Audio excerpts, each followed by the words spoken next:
Hi everyone, Harry here to talk about another really flawed nominee along with Gates and along with RFK Jr.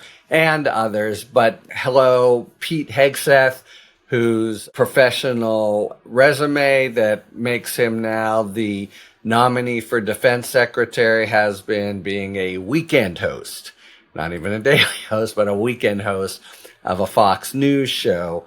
Well, guess what? It turns out that there's a possible sexual assault in his past. We could stop and just take stock. The president-elect himself, Matt Gaetz, and now Pete Hegseth. It's really kind of sub-theme of Trump and his circle. And not one, I think, that's incidental. It goes with his whole kind of lifestyle and sort of misogyny, indifference toward women and the like. But anyway, so Hegseth also has a Me Too accused sexual assault. And it turns out that he paid the victim, or the woman who says she was a victim, in 2017. He's at a speaking appearance at a Republican women's event. They wind up together and she makes charges of a sexual assault. The details are not clear at all because there's a money payment, and part of the money payment, as it would be, is a confidential settlement. But I just want to speak to the notion that he and the transition folks for Trump are saying about both Hegseth and Matt Gaetz. The argument is no charges were filed, therefore no concern. And that's really a fundamental deception about how nominations work. And so we have, in the case of Gaetz, he's investigated for 2 years.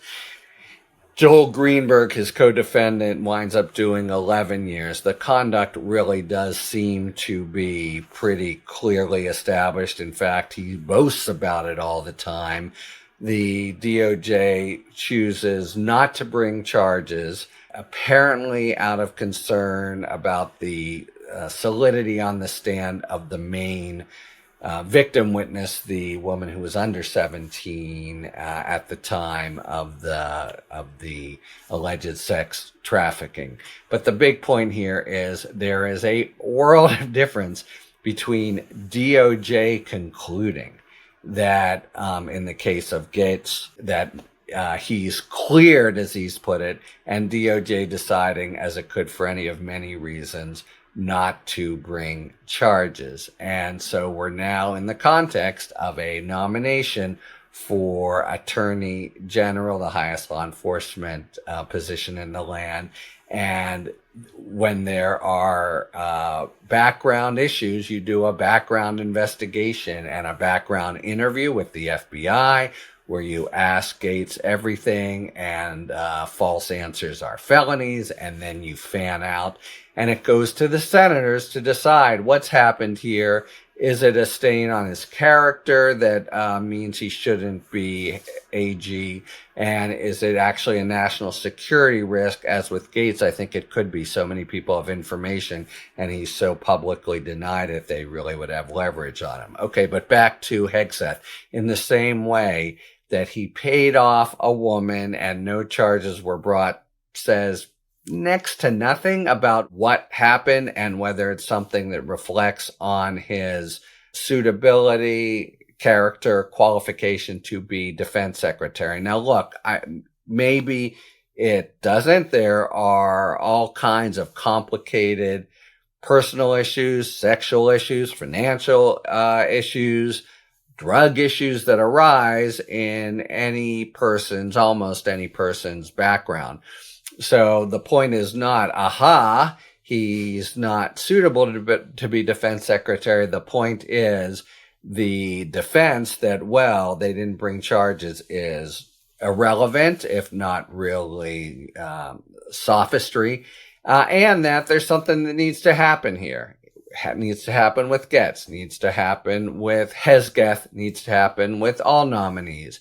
a full field background investigation and a report, confidential report, that goes to the Senate, and they exercise their advice and consent powers, their advice and consent responsibilities, rather than just accepting the president-elect's, rather than just saying, well, if Trump says they're okay, I guess they're okay. We're talking about really weighty issues of fitness, but also potentially of national security, and the idea you could just slough off possible behavior by saying, well, no charges were brought by this private person who was paid off, really is a complete non sequitur. So I just wanted to point out what is now this recurrent argument by the Trump administration, why it's really wrongheaded. It was interesting to me that one Mitch McConnell said over the weekend, there's not going to be any recess appointments. Now, McConnell, is a powerful figure still, and seems not to fake it when he says something like that. And that's really what the issue here is. A recess appointment is precisely a contrivance, a stratagem to get around the Senate's advice and consent role. It's a kind of a bald erosion of the constitutional scheme, whether or not it could technically pass muster. It's certainly of a piece with Trump getting away with crap and not caring about what the Constitution requires. So we have, once again, Hegseth. The Senate needs to know. Maybe the American people need to know. The Democrats have to be able to question and to say this episode, maybe it's not a problem, but maybe it is, and you can just sort of forget about it because no charges were brought originally. That's a really lousy argument that hopefully will not prevail. So the idea that no charges were brought and that means he gets a clean bill of health, when no charges were brought apparently because of a payout to her when she was reportedly on the verge of a lawsuit against him for sexual assault that he believed would have resulted in his losing his job at Fox News. That just tells us nothing, that fact, about what really happened and whether it bears in any way on his suitability. And it's surely in no way a substitute for a background investigation of that event and really everything in his background, as every single nominee goes through. I did it myself twice. I also oversaw the process or participated in it for judges.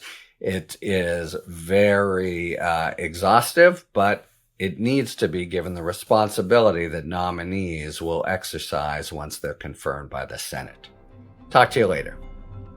Thanks for tuning in. If you enjoyed this video and other Talking Feds content, please take a second to like and subscribe. Talk to you later.